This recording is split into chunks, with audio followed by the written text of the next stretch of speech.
Pain heals. Chicks dig scars. Glory lasts forever.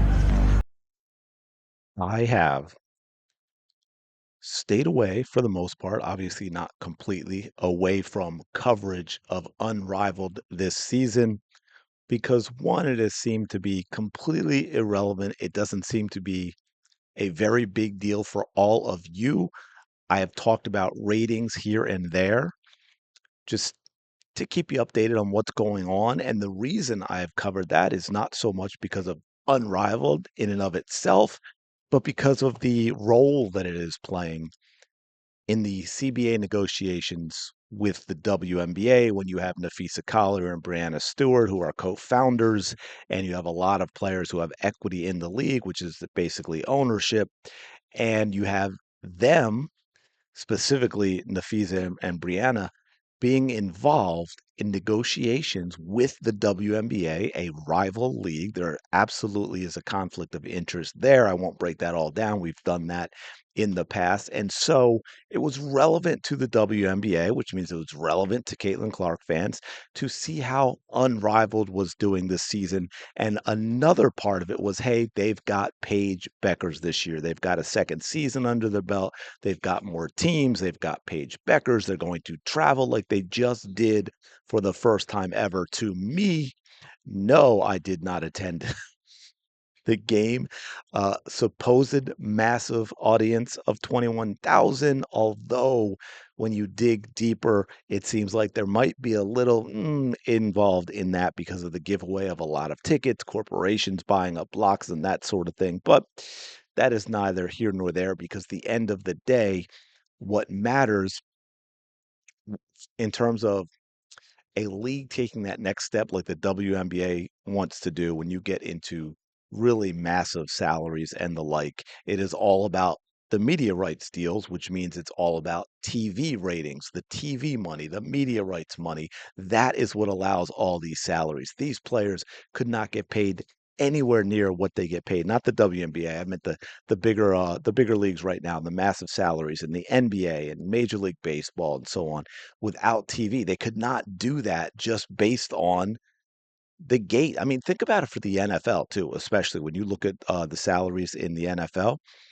They play 8 or 9 games a season at home,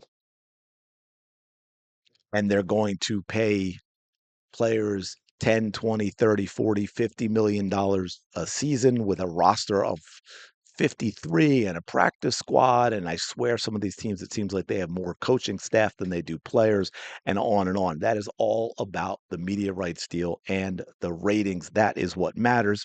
And what I have found interesting, which is what we're going to get into here in a minute, which is why, if you're still here, which is why I'm talking about this, is I've been looking and looking and looking and waiting and hopefully getting some sort of breakdown that we can talk about with regard to the ratings this season versus last, because all we've gotten for the most part is it's almost like they're trying to bury it. We've gotten your hit and misses here with ratings for specific games. A lot of times, as we'll see here, what I'm going to show you, we get just the 18 to 49. But finally, this is the first time this season already that Sports Media Watch has paid attention to Unrivaled, and we're going to dig into that. By the way, welcome back. Thank you so much for being here. Appreciate all your support. Hope you're having a fantastic day. Of course, shout out to the night team. This is unfortunately not what it actually looks like because I am not feeling great. It's just water. How sad is that? But anyway, so let's dig into this. Friday night, right? Again, supposedly a massive success in Philly.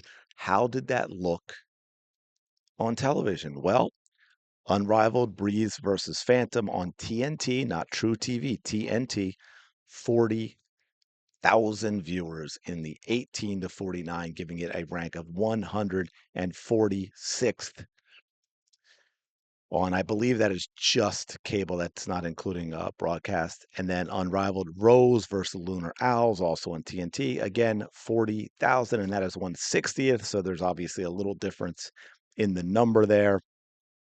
Or they just had a bunch of them at 40,000 that they just sort of ranked through. But also keep in mind, Breeze Phantom, which did not outdraw based on 40,000 and 40,000. The Rose Lunar Owls, Lexi Hull, but it had Paige Beckers, right? The new face, the one they're trying desperately to use to replace Caitlin Clark. It was a big deal when Unrivaled started talking about Paige Beckers and what she would mean to the league.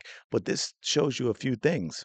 One, again, how much Caitlin Clark means to women's basketball, to professional women's basketball, and that this probably for the vets that are involved, especially because they're really the only ones talking about it. And Natasha Cloud did an interview about, oh, well, hey, the WNBA is going to be the way they are because we're not budging off our delusional demands. We've got Unrivaled. We'll just play Unrivaled next year because we've got Unrivaled. Well, now I believe the original media rights deal for Unrivaled was 3 years. So next season, it's going to happen. Now, I don't know if there's, you know, opt-outs or triggers in the contract based on ratings that allow certain things to happen that allow investors to withdraw the third year. I don't know the details of, but it was a 3-year deal originally. So most likely there will be a third season with Unrivaled, but it is certainly based on the numbers we're seeing. It is not, it is not going to sway the WNBA in terms of submitting, acquiescing to the demands of the players' union. And in fact, a lot of the younger players may be getting fed up with what is going on. They may be regretting that vote they made early on to authorize a strike or, you know, lockout, whatever the case may be in terms of what happens. So now let's check this out. We're going to go to Sports Media Watch. Check this out. Unrivaled TGL, which is golf, taking viewership hit in second seasons. Yes, that is an understatement for sure.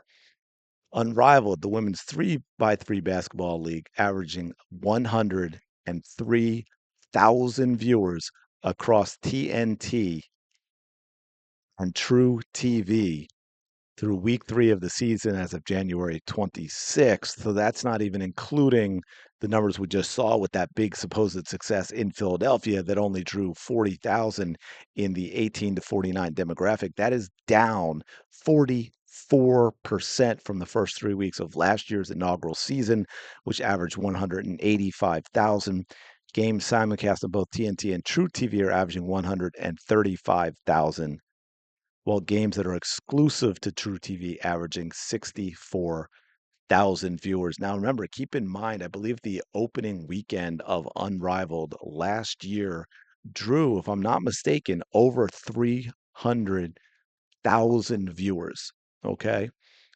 A lot of people chose to, well, not check in again after that first experience of the opening week. Um, Keep in mind there are more True TV exclusive windows this season. Unrivaled has expanded to a fourth night of games, up from 3 last season, with those additional telecasts airing exclusively on the network. So, yeah, they've gone to a fourth night, and it doesn't seem like the interest is there to carry a fourth night. Fully have and but see, this is again, this now I don't know the actual breakdown of when it happened, but it says fully half of the telecasts have aired opposite NFL or college football playoff games. Well, you had college football and NFL last year as well, so that really now maybe there weren't as many direct uh comparisons last year. I do not know. It doesn't break that down, but you had the same competition, right? That's the thing that's going to be the same no matter what. And hold that thought because we're going to get into something for the WNBA this year too that might be a bit of a struggle. The two most watched, the January 5th opener, 175,000, and January 26th, 172, did not face such competition. But yeah, but here again, here's the thing: 175,000 for the opener. Last year was over 300,000, right? 172,000 being the other one, right? Last year, much higher numbers. So these numbers are not a good sign for the WNBA players who are hoping that if not being able to use Unrivaled to leverage against the WNBA and the CBA to be able to have it next year, uh, it's not. I mean, from everything I understand about the media rights deal, it'll be playing next year for sure. But to say, "Oh, yeah, well, we've got Unrivaled as an alternative to the WNBA." I don't think that's something they can count on. They're not gonna use it to sway the WNBA and the CBA, and again, after next year, it's gonna have to be a new media rights deal, and if they're like, "Oh, well, we still have Unrivaled in terms of playing because the media rights deal is done," if they don't have a WNBA season this year, that could be a serious problem because the league may fold or it's going to at least have massive setbacks and then Unrivaled might not be around the following year. So, anyway, let me know your thoughts in the comments below. Appreciate you so much. Thank you for checking out the video. Go have the day you deserve. I will talk to you later.